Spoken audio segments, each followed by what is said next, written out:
Now, the Archibald Prize is announced, of course you did, later this morning, and the judges are taking their final look at the 41 entries. Our reporter Erin Bell is at the Art Gallery of New South Wales, where the prize will be announced, and she joins us now. Good morning to you, Erin.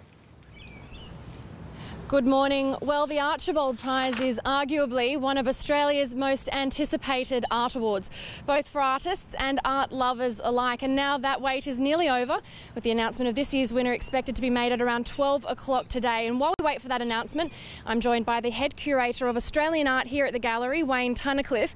Now, Wayne, the judges are inside. They're deliberating. Tell me, what will they be looking for? The trustees are down there right now, and they're looking for a strong painting which really represents an artist's practice well and captures the viewer, so captures the essence or character of the person who sat for it. So they're down there like working it out as we go to television. Now, there's quite a varied mix of styles in the finalists there, as always. Let's talk through a few of the standout pieces in the collection. Absolutely. Nigel Wilson's portrait of Kerry Crowley is quite exceptional. It's a small portrait, but it's really intense.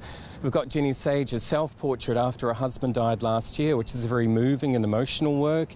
There's a number of portraits of soldiers, such as Ben Quilty's portrait of Captain S from Afghanistan.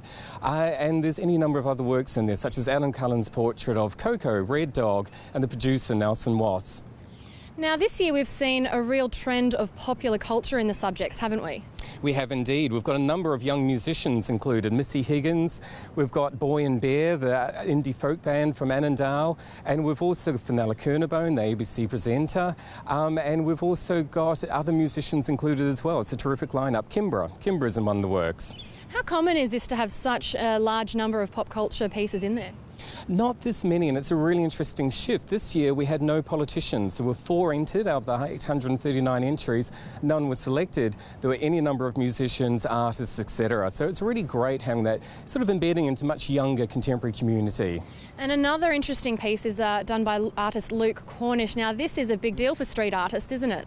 It is indeed. So Luke is a street artist, a graffiti artist originally, now working with stencils, and he's entered a portrait of Father Bob Maguire. He's used over 200 stencils to build it up. It's a really strong portrait. Bob is staring at you, looking cranky. Now, this is the first time a street artist has been in the finalist collection, isn't it? Is this a real shift in the dynamic for the Archibald? I think it is a shift, and the Archibald's becoming more open. It's really addressing younger cultural practices and just being more inclusive, which I think is a great shift forward. It means it stays fresh, keeps updating, and has relevance 91 years after it started. Now, the other interesting change this year has been a bump up in the prize money to $75,000. Did this mean you had a much larger number of entries this year?